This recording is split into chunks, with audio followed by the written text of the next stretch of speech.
I'm done gatekeeping, here's how I manifested my boyfriend. So it's been a year since we're together, and I started deciding that I wanted to manifest someone back in August of last year.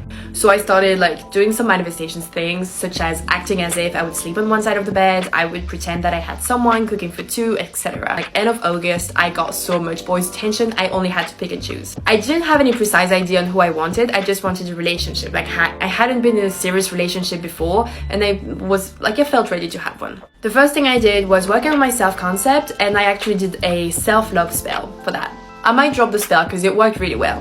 I felt more confident, life was good, I had even more boys' attention, I was like at a lot of parties, and I met a lot of guys who actually matched me. I manifested a lot of Cancer, Pisces, Scorpio, like men. And I had a lot of fun dating all those guys, but I was kind of tired. I was like, I know what I want now that I know what I don't want, so it's time. So I did a love spell, and that's when I met my boyfriend. So he came to my restaurant where I work, and he was with his friend, and there was like immediate like, oh my god. The funniest thing is I actually had met him like 2 to 3 years ago.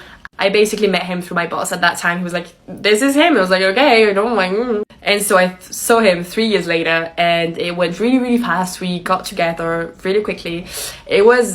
I think he's my twin flame, and I may need to do a story time on that because I asked so many signs from the universe, and every single time the universe was like, yes, he is your twin flame.